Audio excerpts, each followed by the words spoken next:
Well, good morning. Here we are on a winter's day in the garage. Hasn't been an update for a few days now because I've been away and I ended up getting a cold, which I've still got. So I thought it best to stay out of the garage. It's only 10 degrees here today. We're expecting rain very shortly, so I don't intend to stay out here too long. But the progress I would like to make today is at least get this cavity completely routed out. We can then put this block in that will sit almost flush, but then we can plane it down so that it is flush. Now, these cavities, like the neck pocket here, and like this pocket here, and this one originally, they're done with a router. Now, a router bit, I've got one right here. Let's have a quick look at this. Try and get it out one-handed.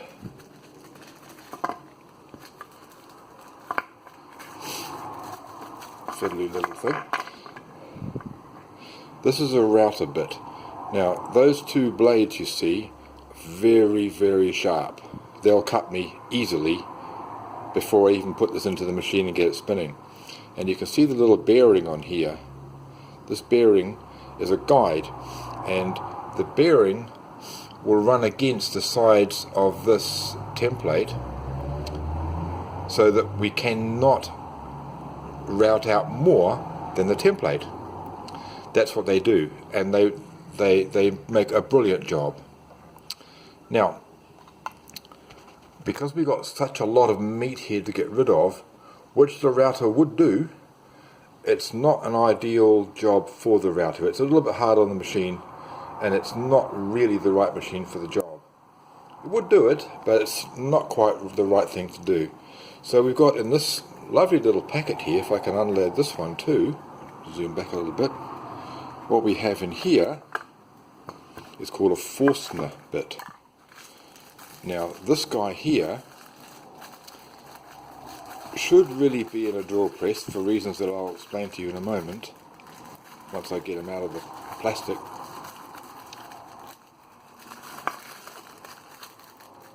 There we go, come on out, here we go. This is the Forstner bit. You can see it's got 4 blades on it. If we can just focus on that a little bit somehow. There you go. So you can see it's got 4 very sharp blades. Its job, generally speaking, cabinet makers use these, and it makes a completely round hole. They use it for inserting hinges and all sorts of things. They come in lots of different sizes, but the Forstner bit can eat away. Better shot there for you. The Forstner bit can eat away at all this material, and so we'll end up with, it'll look a little bit rough, but it will eat the material away and save the router from doing it. This is a lot more robust than the router bit, and the electric drill that I use to power this can certainly handle the strain a lot easier than the router motor can. The downside for this is if I go too far, then we end up coming out the back, which is not what we want. In a perfect world, this will be in a drill press that will come down to a certain level and stop. But I don't have a drill press, so we're going to have to freehand this and just be very, very careful about it. I'll try and film some of it, but with the overhead camera, maybe my head's going to get in the way. If that's the case, I'll edit it out and we'll see how we go. The depth of it, I'm just going to have to try and eyeball it, and we'll take it from there. Alright, what I have to start with, of course, is our lovely strong black coffee. I'm going to drink that, set up the camera overhead and the electric drill, and we'll give it a shot. Okay, I think we're all set up here. I've put a little bit of masking tape on here as a depth guide. We'll see how we go. Just point of reference, you'll notice I've taken off my gloves and rolled up my sleeves, because anything this sharp that's spinning, we don't want anything that can catch and drag my hand in here. Ask me how I know. Alright, we'll start next to here, and we'll just give it a shot and we'll see how we go. Wish me luck.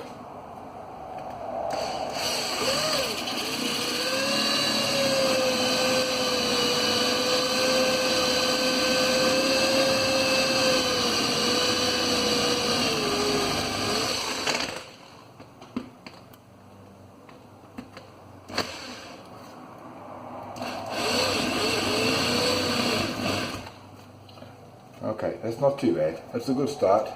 Not perfect, but well, it's a start, isn't it? We'll crack one right over in the corner here.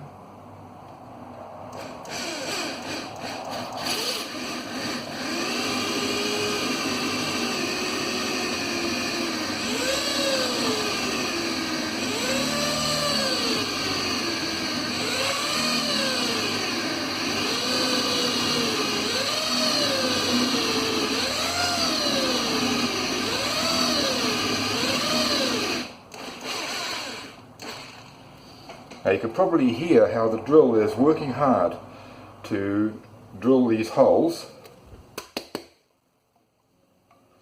and you can see the result there, I hope.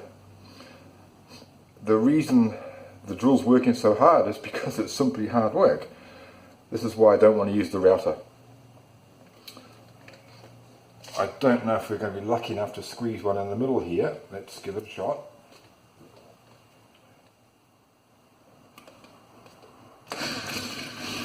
No, I didn't think so. We can knock that piece out of it later on. We will have a shot at this one here. Not with that one either. This is where a drill press would come in handy, but I haven't got one, so too bad.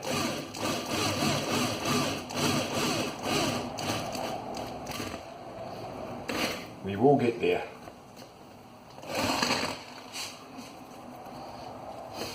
It's going to look a little bit messy, but we'll get this all hogged out, as the saying goes, and then we'll come back and we'll have a look at knocking some of this out with a chisel, and then we'll finish it with a router so we get a nice smooth finish like this, hopefully. Alright, I'll see you soon. Okay, so we're taking out most of the meat there. Looks a little bit untidy, but that's alright. It's not finished yet, and as the saying goes, only fools and politicians criticise a half-finished job. So the Forstner bit has done its job very easily. Hasn't harmed that at all. It's ready for a lot more work, and that's great because I've got a lot more work coming up for it. And it saved the router a fair bit of work. Good thing with this electric drill is that it's variable speed, so I can slow it down. We don't really want the Forstner bit spinning at 1,000,000 revs.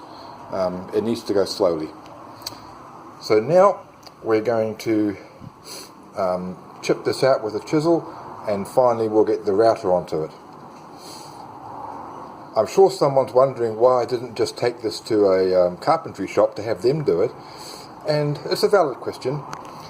The reason being, they would have used the same principle with the Forstner bit, but they would have used an overhead drill press, which makes probably a little bit tidier job. But I'm doing this with minimal tools to show what a rank amateur guitar builder can do with a few tools, and hopefully we don't make a mess of it. Alright, the rain's falling, and I'm going to get my chisel out and we'll see how we go from there. Just before I go to lunch, there you can see the trusty chisel has done a reasonable job of cleaning out some of this mess. Let's see if I can show you. See that, I can balance this for a minute, this area here, just gone maybe a millimetre further than I really would like it to have done, and I've found similar in there as well. That may not be the case. It may be a bit of an illusion, we won't know until we've done the routing and taken these template pieces off. Either way, it's not going to be a big deal because all this is going to be covered in something that's really special that you'll see in due course. Alright, it's time for lunch. When I come back, we'll get this router going and take our time and see if we can make a reasonable job of it.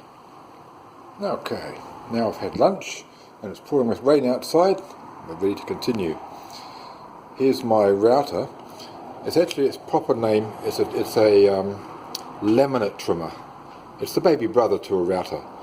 Similar sort of deal though, and it's perfectly adequate for this job.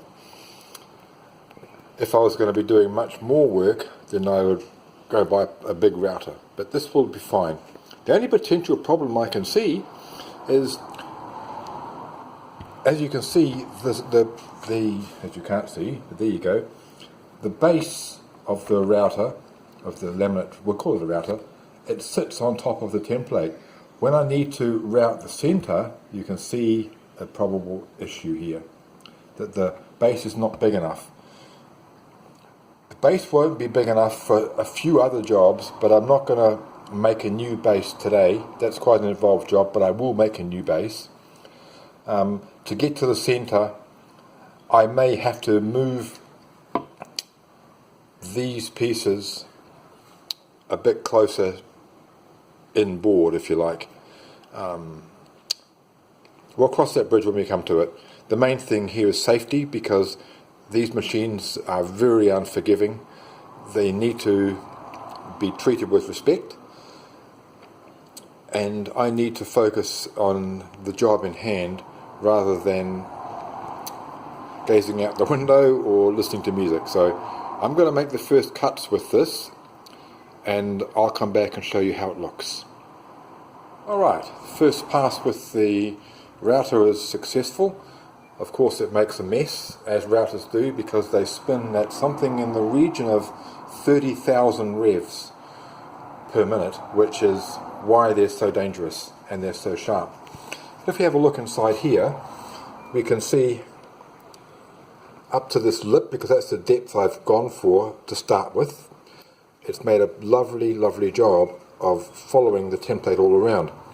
Yes, there's a little bit of burning there, and that's my poor technique, but generally speaking, that's come out pretty good.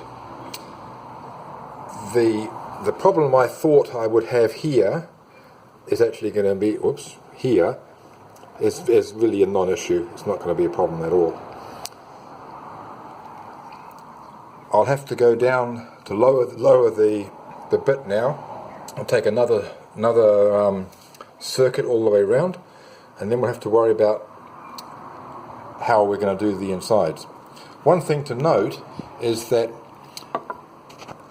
you can see here that because the bearing is round, it follows the roundness of the corner. It will never make a square corner. It's just not possible. So, of course, our block that's going in is square. So that's not going to work. And I knew that up front, but the easy way to round that is to round these corners off rather than try to square off those. So we'll do that when we come to it. A bit of sandpaper, a bit of filing, a bit of rasping, we'll take care of that. Meantime though, I'll continue with this and I'll see you back when I'm done. Okay, here we are with our swimming pool, if you like. Nicely routed out, very tidy. Our little laminate trimmer router did the job very, very well. Makes a big mess, as you can see, but that's the nature of these types of tools. They don't take any prisoners and they don't care about mess. All we need to do now is to radius the corners of this block so that we've got a nice round curve on it to fit in there nicely. Because you can see it won't quite fit as it is because we've got square corners. Now I don't really have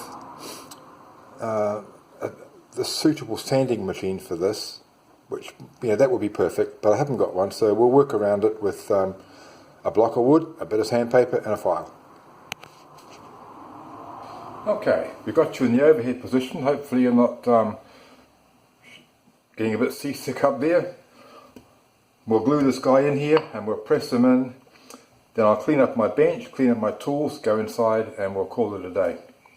Alright. Just a standard PVA like we've used before. It's not structural. A lot of this block will eventually get routed out to take the new pickups, so I'm not too worried about that. Alright, here we go.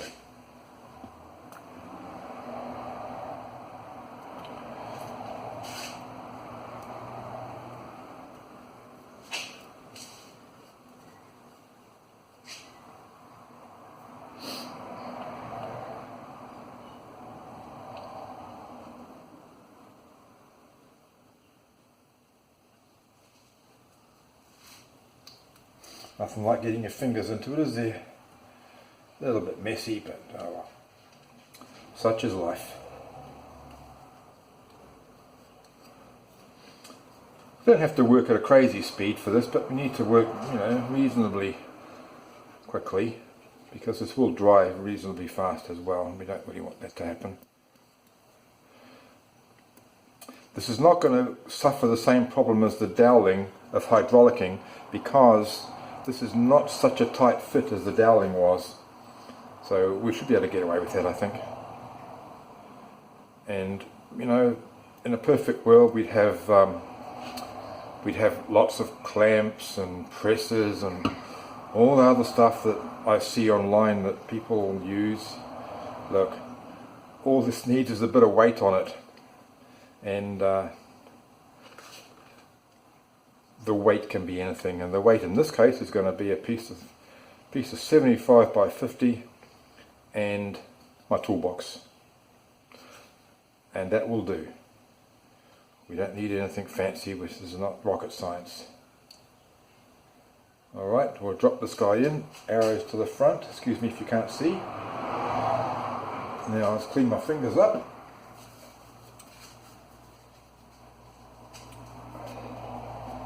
I press this guy in. Yes, there's a couple of little gaps around the outside. It's not a big deal. We'll take care of all of that later. Like I say, a lot of this is going to be routed out, in fact most of it. But we need to start with a level playing field somehow. So this will do the job.